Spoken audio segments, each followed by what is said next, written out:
1000 frames per second, or about 40 times slower than reality. How is it shot? Well, not by a $60,000 slow-mo camera like you might expect.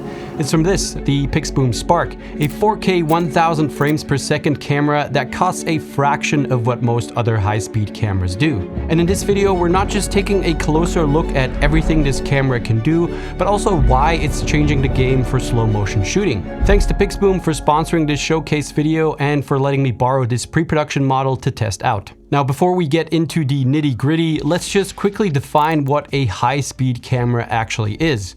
It basically captures a huge amount of frames per second, which is your FPS or frames per second, and that allows you to stretch short moments into very long slow motion clips. Higher frames per second basically means slower footage. So let's just go back to that water balloon hitting my face. This is what it looks like at normal speed or 25 frames per second. And here you can see it at 100 frames per second, which is the kind of slow motion that most mirrorless cameras like my Sony a7 IV can do. Now, 1000 frames per second is even 10 times slower than that. So 1 second then actually becomes 40 seconds. And the Pixboom Spark can even shoot as fast as 3625 frames per second, although that means using only a part of the sensor, resulting in this super wide 4x1 2K video. But still, that is 145 seconds of footage for every 1 second shot, which is pretty nuts. Now, I did hear that these resolutions are not optimized yet in this pre-production model. This camera has a Super 35 sensor. I did, however, use my Typox C full frame lenses for all these tests. One reason being I don't own Super 35 lenses, and these are the fastest cinema lenses I own with a constant t1.5 aperture. The Spark also has a global shutter, and this is perfect for high-speed cameras because they capture an entire frame simultaneously, eliminating motion distortion, or often referred to as this jello distortion that occurs with rolling shutters. So it's no surprise that this camera is perfect for capturing fast-moving subjects. So I spent quite a lot of time experimenting with different shots to see what this camera is capable of doing and how much detail it can capture. And in a controlled studio lighting environment like this one, it really shines, and I have to say it's the most fun I've had with a camera in a very long time. The footage I captured with the Pixboom Spark looked fantastic, and it was super rich in details.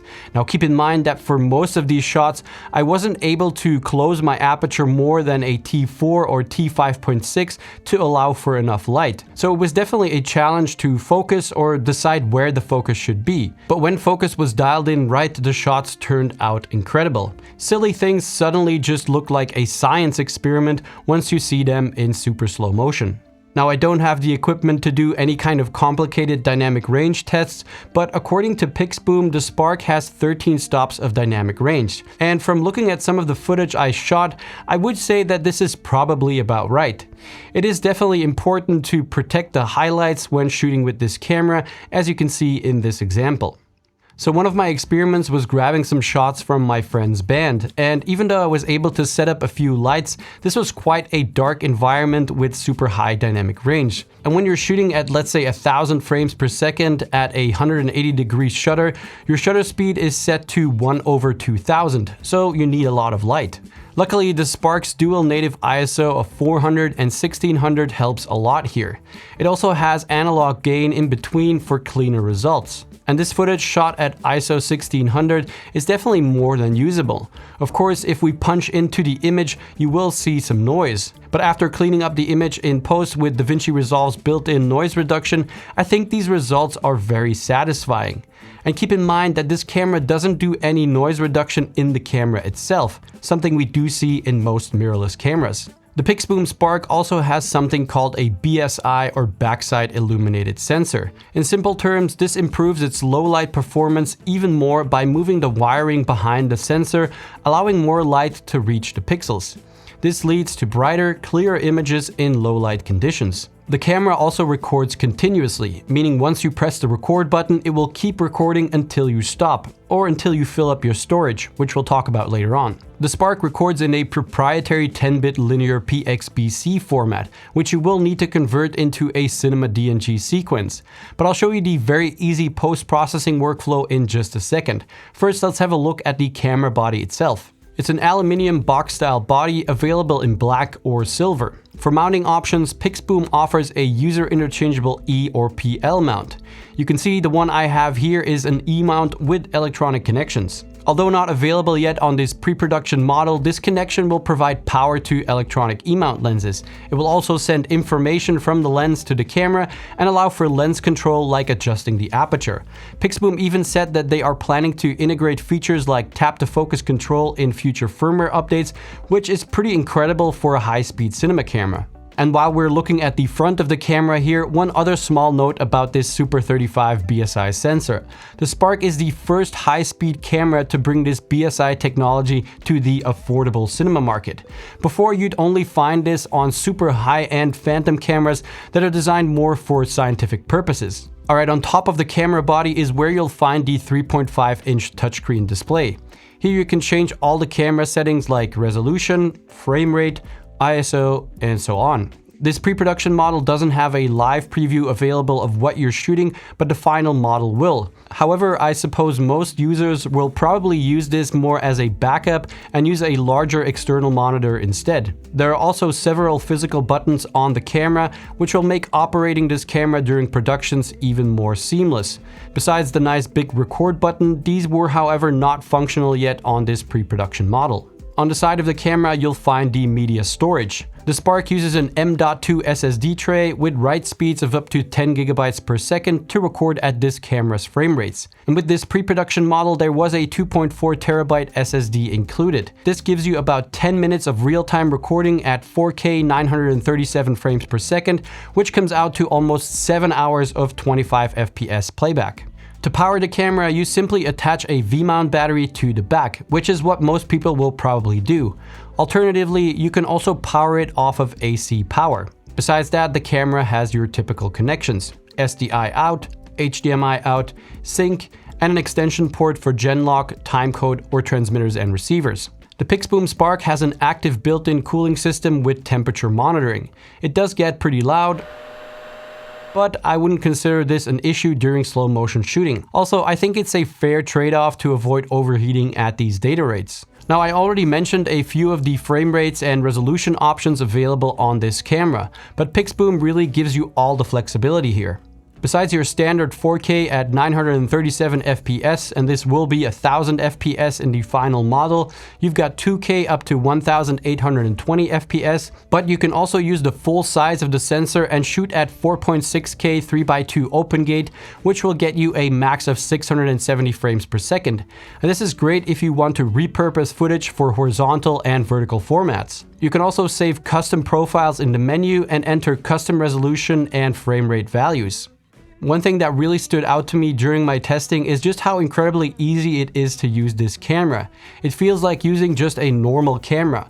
Once you've got your settings and exposure set, you just start and stop recording like on any other camera. You can even play back the footage you shot and scroll through it to get to the exact point where you want to watch. However, I do hope that Pixboom are able to fine-tune this control a little bit more in the final camera. And in case you're wondering, it can also shoot normal frame rates such as 25 or 24 FPS, so you could essentially use it as your main camera as well. Alright, now looking at the post-processing workflow with this camera, it's not as straightforward as with any standard camera, but it's also not super complicated, especially if you are working with DaVinci Resolve. The first thing you do after you're done shooting is remove the SSD from the camera and connect it to your computer via USB-C. Then you'll have to use Pixboom's converter software, which works great by the way. You just load all the footage into the software, and then you can go through a clip, select the sections you like by adding these in and out points. You can then export this section directly or add it to the queue. But because this camera is shooting in a RAW format, you can even adjust certain settings like color temperature, tint, ISO, denoising, or compression. Now, once you've exported your converted clips, you're going to get a folder for each of the clips. These contain all the DNG frames that make up the video sequence. And if you're editing in DaVinci Resolve, all you need to do is drag that folder into DaVinci and it will automatically recognize it as a video file. Now, I'm not a Premiere user, but from what I've seen, you will need an extra plugin called Octopus Raw Studio for Premiere to recognize these DNG files. When it comes to color grading, you get a relatively flat image that's really nice to work with. I did notice that there was an overall magenta tint to the footage. Now I'm not sure if this is due to the pre-production model, but it was an easy fix in post. And there are actually quite a few very interesting features that Pixboom are still adding to this camera by the time it's released or in future updates. Things like anamorphic D-squeeze, the option to pre-record a few moments before you hit the record button, wireless camera control and live preview via a mobile app, 12-bit recording, Apple ProRes 422 support, an improved UI, LUT preview, camera assist tools, and lock color profiles.